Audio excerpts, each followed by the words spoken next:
آپ امیجن کرو کہ اس دعا کی برکت کی وجہ سے اللہ کے رسول صلی اللہ علیہ وسلم کو اللہ نے حکم دیا کہ آپ ام سلمہ سے نکاح کیجیے. اللہ کے رسول صلی اللہ علیہ وسلم نے ام سلمہ سے نکاح کر لیا.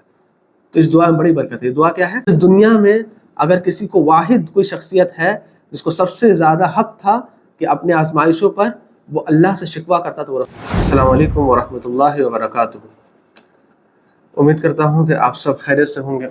الحمدللہ میں آپ لوگوں کو خوش آمدید کہتا ہوں کہ آج کے ہمارا جو کلاس ہے اس میں جیسا کہ آپ لوگ جانتے ہیں کہ ہم لوگ ایک سیریز پر کام کر رہے ہیں ریلیشن وتھ اللہ، اللہ کے ساتھ تعلق کے بارے میں. اس سیریز میں ہم لوگوں نے بہت سارے اسپیکٹس کو پڑھا، اس کو سمجھا کہ کس طرح انسان اللہ کے اور قریب ہوتا جاتا ہے. آج انشاءاللہ آج کا کلاس بہت امپورٹنٹ ہے اس وجہ سے کیونکہ آج کا کلاس ہے آزمائشوں کے بارے میں. کیونکہ ہم مسلمانوں کی ذہنیت جو ہے وہ آزمائش کے تعلق سے بالکل ہی مختلف ہے. جب ہماری زندگی میں آزمائش آتی ہے تو ہوتا یہ ہے کہ ہم اللہ سے دوری اختیار کرنا شروع کر دیتے ہیں. حالانکہ ایسا ہونا نہیں چاہیے، بلکہ آزمائش ایک واحد ذریعہ ہے اور ایک بہت بڑی نعمت ہے جس کے ذریعے انسان اللہ کے قریب ہو جاتا ہے. اور یہ اللہ کا وعدہ ہے کیونکہ اللہ تعالیٰ نے کہا ہے کہ یہ دنیا آزمائش کی جگہ ہے اور ہم تمہیں ضرور ضرور آزمائیں گے. جیسا کہ اللہ تعالیٰ قرآن مجید میں فرماتے ہیں کہ وَلَنَبْلُوَنَّكُمْ بِشَيْءٍ مِّنَ الْخَوْفِ وَالْجُوعِ وَنَقْصٍ مِّنَ الْأَمْوَالِ وَالْأَنفُسِ وَالثَّمَرَاتِ وَبَشِّرِ الصَّابِرِينَ الَّذِينَ إِذَا أَصَابَتْهُمْ مُصِيبَةٌ قَالُوا إِنَّ لِلَّهِ وَإِنَّ إِلَيْهِ رَاجِعُونَ أُولَٰئِكَ عَلَيْهِمْ صَلَوَاتٌ مِّن رَّبِّهِمْ وَرَحْمَةٌ وَأُولَٰئِكَ هُمُ الْمُهْتَدُونَ. کہ ہم تمہیں ضرور آزمائیں گے، خوف سے، ڈر سے، دشمنوں کے خوف سے، دشمنوں کے غلبے سے ہم تمہاری آزمائش ضرور کریں گے. والجوع، بھوک سے، تنگی سے، بھوک مری کہہ لے اس سے کہ آپ کے پاس بہت سارے وسائل بھی ہوں گے لیکن آپ سامانوں کو خرید نہیں پائیں گے، اپنی بھوک کو مٹا نہیں پائیں گے. آپ کی زندگی میں آپ کے رزق میں کمی آ جائے گی، آپ کو بھوک سے آزمایا جائے گا. وَنَقْصٍ مِّنَ الْأَمْوَالِ، آپ کے مالوں کی کمی سے آزمایا جائے گا، آپ کے مالوں کو کم کر دیا جائے گا، آپ کو تنگ دست بنا دیا جائے گا. وَالْأَنفُسِ، اور جان کے خطرے سے آزمایا جائے گا. آپ کو ہر وقت یہ خطرہ لاحق ہوگا کہ کب دشمن ہم پر چڑھائی کر دے، کب ہمارے اوپر کسی غیر قوم کا غلبہ آ جائے. اس کے ذریعے آپ کی آزمائش کی جائے گی. والثمرات، اور پھلوں کی کمی کر کے آزمایا جائے گا. والانفس والثمرات، جانوں کی کمی. ہر دن آپ کو نظر آئے گا کہ اموات زیادہ زیادہ ہو رہی ہے اور آج ہم دیکھ رہے ہیں کہ کثرت اموات بہت زیادہ ہے. کتنے ہی ہمارے عزیز تھے، قریبی تھے جو آج اس دنیا میں موجود نہیں ہیں. پھلوں کی کمی سے آزمایا جائے گا. یہ آزمائشیں ہوں گی. وبشر الصابرین، اور صبر کرنے والوں کے لیے بشارت ہے. الذین اذا اصابتہم، اور صبر کیسی صبر؟ اللہ تعالیٰ کہتے ہیں کہ یہ صبر ایسا ہے کہ جب ان کو مصیبت پہنچتی ہے تو وہ کہتے ہیں کہ ان للہ و انا الیہ راجعون، کہ ہم اللہ کی طرف سے اللہ کی طرف لوٹ کے جانا ہے. اولئک علیہم صلوات من ربہم، اور یہی وہ لوگ ہیں جن کے لیے اللہ نے بلیسنگ، فارگیون، یعنی اللہ نے ان کو معاف کر دیا. ان کے لیے کہا من ربہم ورحمہ، اور ان کے رب کی طرف سے رحمتیں ہیں. واولئک هم المہتدون، اور یہی لوگ ہدایت یافتہ ہیں. یعنی پتہ چلا کہ ہدایت یافتہ ہونے کی ایک شرط یہ ہے کہ آپ پر جب آزمائش آتی ہے تو آپ اس کو صبر کرتے ہیں، آپ صبر کا دامن کو نہیں چھوڑتے. آپ سمجھتے ہیں کہ یہ میری زندگی کا ایک حصہ ہے اور ہمیں دنیا میں آزمانے کے لیے بھیجا گیا ہے. کبھی کبھی انسان کی آزمائش خود کے ساتھ ہوتی ہے. انسان کو اس کا نفس اس کو آزماتا ہے. آپ دیکھیں گے کہ گناہوں کو چھوڑ نہیں پاتے ہیں آپ کے اندر بہت غصہ ہے، اور غصہ اس قدر ہے کہ اس کو آپ چاہتے ہیں کہ میں کنٹرول کروں لیکن آپ کنٹرول نہیں کر پاتے. یہ آپ کی آزمائش ہے. کبھی کبھی آپ کی دولت آپ کو آزماتی ہے. دولت آپ کے پاس آتی ہے تو آپ کہہ لیجئے کہ تکبر، پراؤڈ، گھمنڈ، ایروگنس آپ کے اندر آ جاتا ہے. آپ لوگوں کو حقیر جاننے لگتے ہیں. یہ دولت کے ذریعے آپ کو آزمایا جاتا ہے. اور کبھی کبھی آپ کو اپنے پیاروں کی موت کے ذریعے، یا آپ کے اپنے پیارے موجود ہیں وہ آپ کو آزمائش میں ڈال دیتے ہیں. ان کی زندگیوں میں ایسے کشمکش آتی ہے، ایسے پریشانیاں آ جاتی ہیں جس وجہ آپ آزمائے جاتے ہیں. تو یہ آزمائش کا سلسلہ لگا رہتا ہے. لیکن مسئلہ یہ ہے کہ اگر ایک انسان کو آزمائش کے کریکٹ ویو، یعنی کہہ لیجئے کہ اس کا صحیح مطلب کیا ہے اور یہ ہماری زندگی کا حصہ کیوں ہے، اگر یہ بات پتہ نہ ہو تو وہ گمراہی کی طرف جانے لگتا ہے. کیونکہ ایک مومن جو ہے، ایک مومن کو آزمائش کے کہہ لیجئے کہ صحیح ویوز اس کو پتہ ہوتی ہے کہ وہ آزمائش آ کیوں رہی ہے اور اس کو بھیجنے کا اللہ کا مقصد کیا ہے. بس شرط یہ ہے کہ مومن اور ایک عام مسلمان میں فرق یہ ہے کہ مومن کو اللہ پہ یقین ہوتا ہے کہ آزمائش اللہ کی طرف سے آ رہی ہے تو اس کو دور کرنے والا بھی اللہ ہے. لیکن ایک عام مسلمان جو ہے یا ایک عام شخص جو ہے وہ یہ سمجھتا ہے کہ یہ آزمائش میں ہمیں ڈالا اس لیے جا رہا ہے کہ ہمارے کوئی گناہ ہوں گے، یا ہو سکتا ہے کہ ہم سے کوئی بدلہ لیا جا رہا ہے، یا ہو سکتا ہے کہ اب ہم اللہ کے قریب نہیں ہیں، اللہ مجھ سے تو نفرت کرنے لگا ہے۔ یہ ایک فرق ہوتا ہے۔ بہت سارے لوگ جو ہیں وہ آپ دیکھیں گے کہ آزمائش کے جو وزڈمس ہیں، اللہ تعالیٰ نے جو آزمائش کی کہہ لیجیے کہ جو بلیسنگس رکھی ہیں، اس کے تعلق سے وہ لوگ ناواقف ہیں، ناشنا ہیں، اور وہ اس چیز کو نیگلیکٹ کرتے ہیں۔ لیکن اگر یہ چیز سمجھ جائے کہ یہ آزمائش ایک اللہ کی طرف سے سزا نہیں بلکہ اللہ کی طرف سے رحمت ہے، تو ان کی زندگیاں آسان ہونے لگیں گے۔ کیونکہ ایک مومن جو ہوتا ہے وہ ابتلا کہتے ہیں آزمائش کو، ٹیسٹ کو، وہ قرآن اور اللہ کے رسول صلی اللہ علیہ وسلم کی زندگی کے سانچے میں رکھ کے دیکھتا ہے۔ وہ قرآن کے ذریعے اور اللہ کے رسول صلی اللہ علیہ وسلم کی زندگی کو، ان کی سنتوں کے پیمانے میں اپنے اوپر آنے والی آزمائشوں کو دیکھتا ہے۔ اور یہ بات ہمیں سمجھ لینی چاہیے کہ اگر ہم یہ سمجھتے ہیں کہ ہمیں آزمایا نہیں جا رہا، کوئی شخص ایسا سمجھتا ہے کہ وہ روز جو ہے بہت خوشحالی والی زندگی گزار رہا ہے، صحیح وقت اس کو کھانا مل رہا ہے، بڑا عالیشان گھر ہے، اس کا لائف سٹائل بہت اچھا ہے، تو یہ نہ سمجھے کہ اس کی آزمائش نہیں ہو رہی، بلکہ اس کا لائف سٹائل ہی اس کی آزمائش ہے۔ کیونکہ ہر شخص دنیا آزمائش کی جگہ بنا ہی گئی ہے۔ آپ کا ویلتھ آپ کا آزمائش ہے، آپ کے اسپاؤس آپ کی آزمائش ہے، آپ کے بچے آپ کی آزمائش ہے، غریبی ہو یا مالداری یہ آپ کی آزمائش ہے، آپ کی صحت یا آپ کی بیماری یہ دونوں ہی آپ کی آزمائش ہیں۔ ہم لوگ ہر زندگی کے ہر میٹر پہ ہم لوگ ٹیسٹ کیے جائیں گے تب تک جب تک ہماری ملاقات اللہ سے نہ ہو جائے۔ اللہ تعالیٰ قرآن مجید میں فرماتے ہیں کہ کل نفس ذائقۃ الموت، ہر نفس کو موت کا مزہ چکھنا ہے۔ وَنَبْلُوَكُم بِالشَّرِّ وَالْخَيْرِ فِتْنَةً and we shall make a trial of you with evil and with good، اور ہم تمہیں ضرور آزمائیں گے۔ کیسے آزمائیں گے؟ بالشر، خرابی سے، پریشانیوں سے، اور والخیر، اور بھلائیوں سے بھی تمہیں آزمایا جائے گا۔ وَإِلَيْنَا تُرْجَعُونَ، اور تم سب کو ہماری طرف لوٹ کے آنا ہے۔ یا اس آیت میں جو پہلا لفظ کہا گیا کل نفس ذائقۃ الموت، اس کا مطلب یہ ہے کہ آپ کو اس دنیا میں خیر اور شر ہر دونوں طرح سے آزمایا جائے گا، اور آپ کو لوٹ کر وہیں آنا ہے۔ اللہ تعالیٰ قرآن مجید میں آگے فرماتے ہیں احاسب الناس ان یترکوا ان یقولوا آمنا وهم لا یفتنون، کہ کیا لوگوں نے یہ سمجھ رکھا ہے کہ انہیں آزمایا نہیں جائے گا؟ وَلَقَدْ فَتَنَّا الَّذِينَ مِن قَبْلِهِمْ، بلکہ ان سے پہلے والے لوگوں کو بھی آزمایا گیا۔ فَلَيَعْلَمُنَّ اللَّهُ الَّذِينَ صَدَقُوا وَلَيَعْلَمُنَّ الْقَاذِبِينَ، کیا لوگوں نے یہ سمجھ رکھا ہے؟ Do people think that they will be left alone because they say، کیا لوگوں نے سمجھ رکھا ہے کہ ان کو یوں ہی چھوڑ دیا جائے گا کہ وہ یہ کہہ رہے ہیں کہ ہم ایمان لائے اور ان کو آزمایا نہیں جائے گا؟ And we indeed tested، ہم نے ان سے پہلے والے لوگ جنہوں نے کہا تھا کہ ہم ایمان لائے، ہم نے انہیں بھی آزمایا۔ تاکہ کیوں آزمایا؟ تاکہ یہ بات جان لی جائے کہ کون لوگ سچے ہیں اور کون لوگ جھوٹے ہیں۔ اس بات کو جاننے کے لیے ایک دفعہ ایسا ہوا کہ ایک صحابی رسول ہے خباب بن ارت رضی اللہ تعالیٰ عنہ، اور آپ جانتے ہیں کہ شروعاتی دور میں اسلام کے مسلمانوں کو بہت ساری پریشانیاں اٹھانی پڑی، بہت زیادہ ان کو ٹارچر کیا جاتا تھا، ان کو مارا پیٹا جاتا تھا، خاص کر وہ صحابہ جو غلام تھے ان پر ان کے مالکان جو ہے بہت ظلم کرتے تھے۔ انہی غلام صحابہ میں سے ایک صحابہ تھے خباب بن ارت رضی اللہ تعالیٰ عنہ۔ اس کے جو مالک تھے، اس کے جو آنر تھے، انہوں نے ان کو ایسا مارا تھا کہ راڈ کو گرم کر کے اس کو پیٹھ کو داغا جاتا تھا، یہاں تک کہ ان کی ہڈیاں نظر آنے لگی تھی اور پیٹھ کی پوری چربی گل گئی تھی۔ اتنا شدید ٹارچر ان کو کیا جاتا تھا۔ ایک بار اللہ کے رسول صلی اللہ علیہ وسلم خانہ کعبہ کے پاس ٹیک لگا کر سوئے ہوئے تھے۔ اتنے میں خباب بن ارت آتے ہیں اور کہتے ہیں کہ اے اللہ کے رسول، آپ اللہ سے دعا کیوں نہیں کر دیتے؟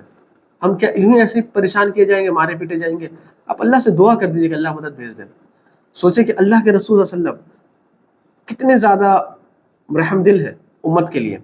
کیا ان کو تکلیف نہیں ہوتی تھی جب وہ دیکھتے تھے کہ بلال حبشی رضی اللہ تعالیٰ کو آزمایا جا رہا ہے، خباب بن ارت کو آزمایا جا رہا ہے، جب وہ دیکھتے تھے کہ سمیہ رضی اللہ تعالیٰ عنہ کو شہید کیا جا رہا ہے، کہ ان کو تکلیف نہیں ہوتی تھی؟ ہوتی تھی۔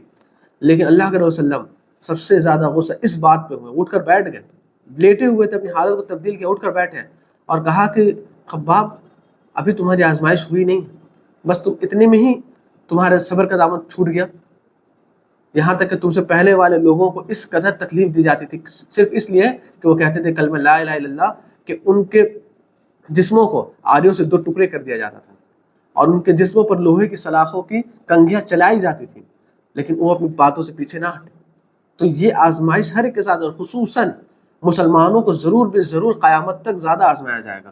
جس کا ایمان جتنا پختہ ہوتا ہے اس کی آزمائش اتنی ہی زیادہ سخت ہوتی ہے۔ تو یاد رکھیں، انسان کی صحت بھی اس کی آزمائش ہوتی ہے، انسان کی بیماری بھی اس کی آزمائش ہوتی ہے۔ صحیح حدیث ہے جس میں اللہ اس کہتے ہیں کہ لوگ the people who receive the severest trial are the prophets، کہ سب سے زیادہ اگر کسی انسان کو، کسی شخصیت کو سب سے زیادہ آزمایا گیا تو وہ انبیاء تھے، ان کی آزمائش بہت ہوئی ہے۔ سوچو وہ اللہ کے اتنے قریب تھے تو انہیں اس قدر آزمایا گیا۔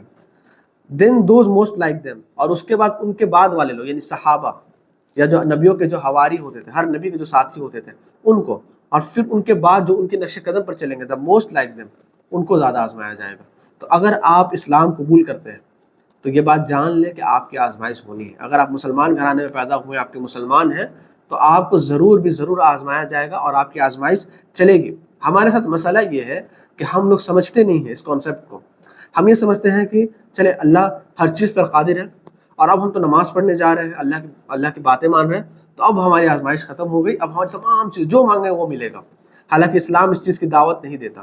آپ جب کہتے ہیں کہ ایاک نعبد، کہ اے اللہ ہم تیری ہی عبادت کرتے ہیں، تو آپ اس جملے کو بہت سوچ سمجھ کر ادا کریں، کیونکہ جس نے بھی یہ جملہ کہا ہے اس کو سب سے زیادہ آزمایا گیا ہے، چاہے وہ آدم علیہ السلام ہو، چاہے وہ نوح علیہ السلام ہو، چاہے وہ موسیٰ علیہ السلام ہو، چاہے وہ عیسیٰ علیہ السلام ہو، چاہے ابراہیم علیہ السلام ہو، چاہے اسماعیل علیہ السلام ہو، چاہے ہمارے پیارے نبی صلی اللہ علیہ وسلم ہو، چاہے ابو بکر صدیق رضی اللہ عنہ ہو، چاہے عمر فاروق ہو، چاہے عثمان غنی، چاہے علی بن ابی طالب رضوان اللہ علیہ مجمعین ہو، سب سے زیادہ ان کو آزمایا گیا، چاہے وہ صحابیات ہوں، آپ ان کی زندگیاں اٹھا کر دیکھ لیجیے۔ تو جب آپ کہتے ہیں نا ایاک نعبد، تو یہ بات بہت سوچ سمجھ کر ادا کیجیے، کیونکہ اب آپ ایک ایسی چیز کو ایکسیپٹ کر رہے ہیں کہ آپ اللہ کی عبادت کریں گے اور سب سے زیادہ آپ کو آزمایا جائے گا۔ کیوں آزمایا جائے گا؟ تاکہ آپ کو دیکھ لیا جائے کہ آپ ایمان میں کتنے پختہ ہیں۔ اس کانسیپٹ کو کلیئر کرنے کے بارے میں ہم سوچنا چاہیے، اور ہمیں اس پر غور و فکر کرنا چاہیے کہ ہماری زندگی میں آزمائش ہے۔ ہم بات یہ سمجھ تو آگے کہ آزمائش ہماری زندگی میں ہے، لیکن ایک سوال آتا ہے کہ we are tested but fail, why? ہمیں آزمایا جاتا ہے لیکن ہم کیوں ناکام ہو جاتے ہیں؟ اس کی وجہ کیا ہے؟ اس کی سب سے بہت ایک بنیادی وجہ یہ ہے کہ یقین کی کمی کا ہونا۔ ہمارے اندر یقین نہیں ہے۔ ہم اب چھوڑے نا، یہ تو بہت بڑی بات ہو گئی آزمائش، ہمارے اندر نمازوں پہ یقین نہیں، یقین کی کمی ہے۔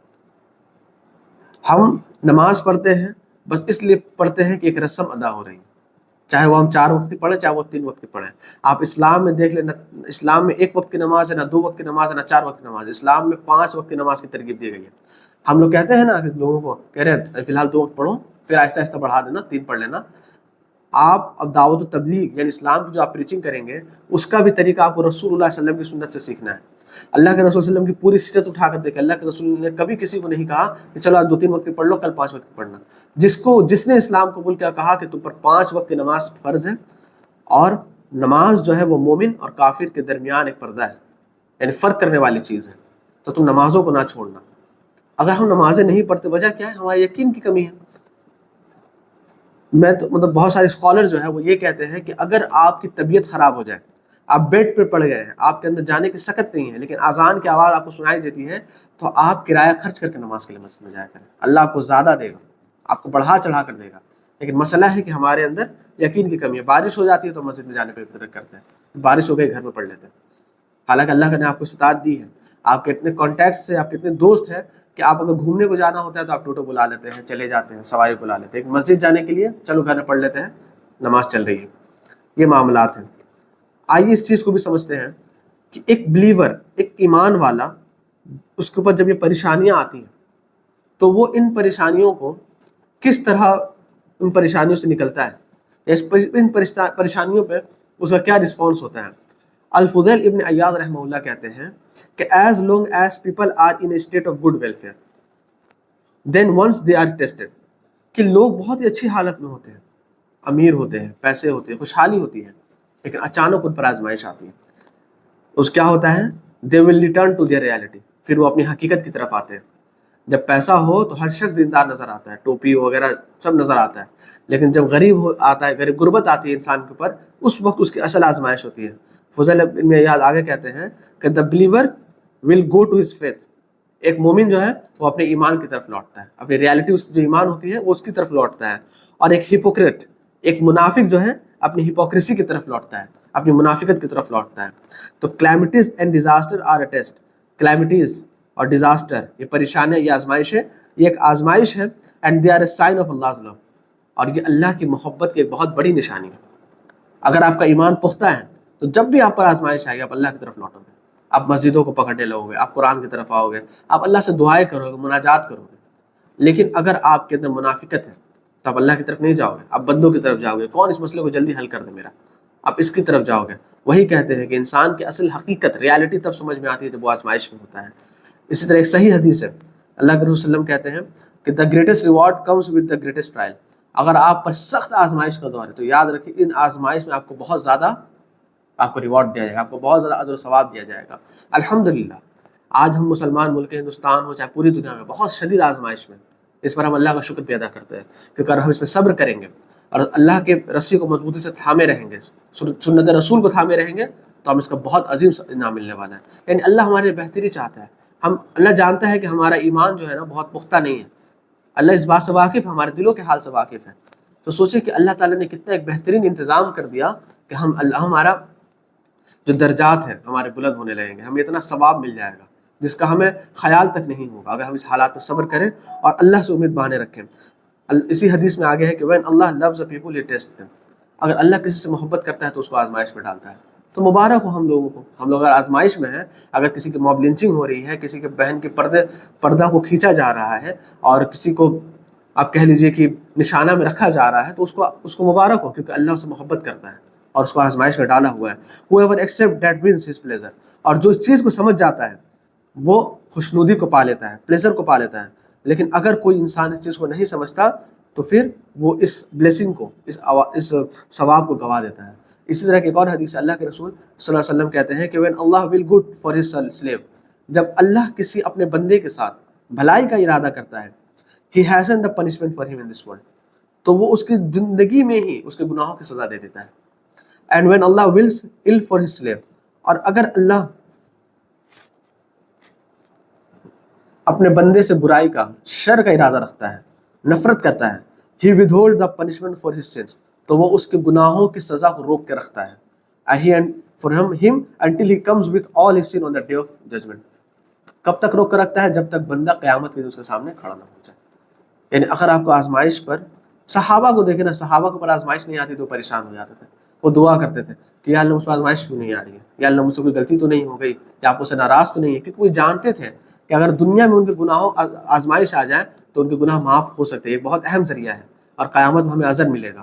لیکن اگر آزمائش کے سبب دنیا میں ان کے گناہ معاف نہیں ہوئے تو قیامت کے دن ان گناہوں کا حساب دینا ہوگا۔ یہ تھیوری جو، یہ کانسیپٹ جو ہے ہمیں سمجھنے کی اور خاص کر یوتھ کو سمجھنے کی ضرورت ہے۔ الفضل ابن ساحل کہتے ہیں کہ there is a blessing in calamity، آزمائش ایک بہت بڑی نعمت ہے، that the wise man should not ignore، اور ایک سمجھدار آدمی اس کو کبھی اگنور نہیں کرتا۔ for it erases sin، کیا فائدہ ہوتا ہے؟ آزمائش کے ذریعہ آپ کے گناہوں کو معاف کر دیا جاتا ہے۔ gives one the opportunity to attain the reward of patience، اور جو آپ صبر کرتے ہیں اس آزمائش پر، اس صبر کا بدلہ آپ کو دیا جاتا ہے۔ displays negligence reminds of one blessing at the time of health، اور آپ ان دنوں کو یاد کرتے ہو کہ جب آپ صحت میں تھے، آپ اس وقتوں کو یاد کرتے ہو جب آپ صحت میں تھے اور آپ کے اوپر آزمائش نہیں تھی، اس پر آپ اللہ کا شکر ادا کرتے ہیں۔ السلام calls one to the repent، اور پھر آپ اللہ کی طرف رجوع کرتے ہیں۔ and encourages one to give charity، اور پھر آپ صدقہ کرتے ہیں۔ یعنی جب آزمائش آتی ہے تو آپ کو یہ فائدے ہوتے ہیں۔ پہلا فائدہ کیا ہوتا ہے کہ آپ کے گناہ معاف ہو جاتے ہیں۔ دوسرا فائدہ کیا ہوتا ہے؟ آپ کو آپ کے صبر کے بدلے آپ کو ثواب دیا جاتا ہے۔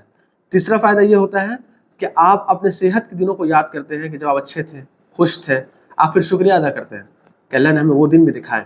پھر چوتھا فائدہ کیا ہوتا ہے کہ آپ اللہ کی طرف جلدی سے پلٹتے ہیں، اور پانچواں فائدہ یہ ہوتا ہے کہ آپ صدقہ کرنے میں جلدی کرتے ہیں، کیونکہ صدقہ آپ جانتے ہیں کہ مصیبت کو ٹال دیتا ہے۔ یہ آزمائش کے اتنے بڑے بڑے فائدے ہیں، اور یہ فائدے آپ کو صرف دنیا میں فائدہ نہیں دیں گے بلکہ آخرت میں یہ آپ کو بہت بڑا فائدہ ہوگا۔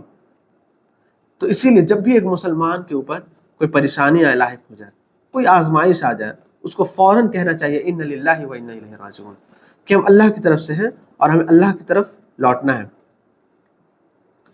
اور اسی طرح آپ دیکھیں قرآن مجید میں سب سے زیادہ بشارتیں دی گئی ہیں تو صابرون کو دی گئی ہیں۔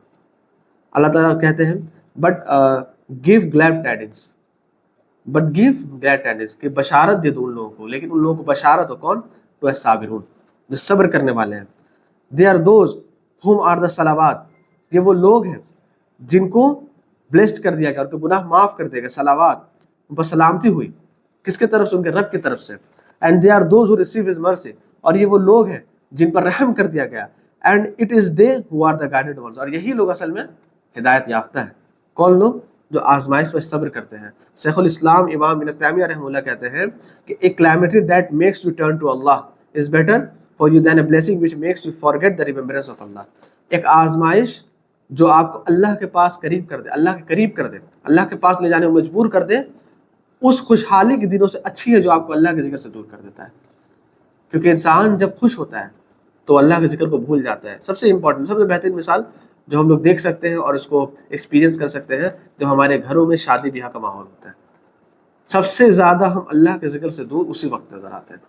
بہت کم ایسے گھرانے ہوں گے یا بہت کم ایسے لوگ ہوں گے جو اپنے گھر میں جب ان کا فنکشن ہو رہا ہے، شادی بیاہ خوشی والے دن ہو رہی ہے، تو اس دنوں میں بھی وہ نمازوں کی پابندی کرتے ہیں، ذکر و اذکار کی پابندی کرتے ہیں.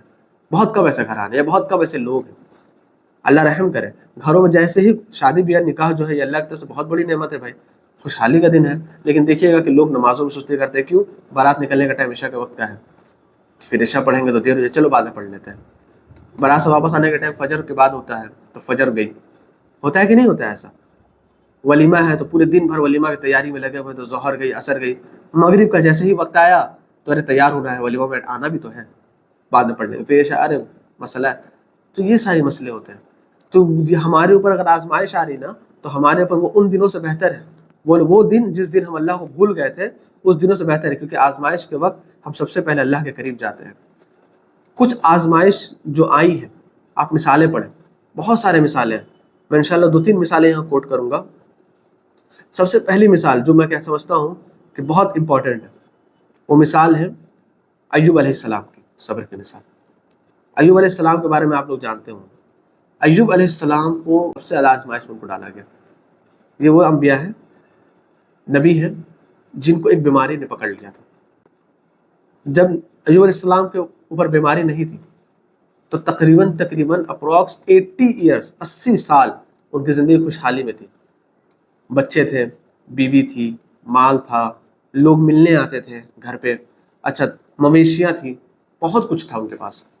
پھر اللہ نے ان کو آزمایا، ان کے اوپر ایک بیماری آ گئی. ان کا پورا جسم بیماری وجہ سے سڑ گل گیا، اتنا سڑ گل گیا کہ پورے جسم پر کیڑے بیٹھنے لگے. آہستہ آہستہ کیا ہوا کہ مویشی ختم، مال ختم، لوگ ملنے تک نہیں آتے. یہاں تک کہ جو ان پر ایمان لائے تھے وہ لوگ ملنے تک نہیں آتے تھے، بہت دور سے رہتے تھے. بچے چھوڑ کر چلے گئے. بہت بڑی آزمائش ان کے اوپر آئی تھی. اس وقت انہوں نے بہت ہی اول درجے کا صبر کیا. آپ ان کی زندگی کے بس ایک چھوٹا سا واقعہ سمجھیں کہ ایوب علیہ السلام کو جب ان کی بیوی نے کہا، ان کی بیوی نے ان کی آزمائش کو دیکھ کر کہا، how long are you going to bear this torture from your lord, our lord, کہ آپ کو ہمارے رب کی طرف سے اور کتنے دن تک ایسے آزمایا جائے گا؟ آپ بہت آزمائش میں ہیں. Are we to remain without health, کہ آپ صحت کے بغیر، دولت کے بغیر رہ پا رہے ہیں؟ ہمارے دولت چھوٹ گیا، ہمارے بچے چلے گئے، اور فرینڈس اور ہمارے دوست جو احباب جو ملنے آتے تھے وہ یہاں سے چلے گئے. وائی ڈونٹ یو کال اپن اللہ، آپ کیوں نہیں اللہ کو کہتے ہیں کہ آپ کی یہ آزمائش کو دور کر دی جائے، آپ جس چیز سے سفر کر رہے ہیں اس کو ختم کر دیا جائے، آپ کی بیماری کو دور کر دیا جائے. ایوب علیہ السلام کا جواب سنیں. ایوب علیہ السلام ہلکا سا مسکراتے ہیں اور بہت دھیمی آواز میں کہتے ہیں کہ ابلیس تمہارے ذہن میں وسوسہ ڈال رہا ہے، ابلیس تمہیں گمراہ کر رہا ہے.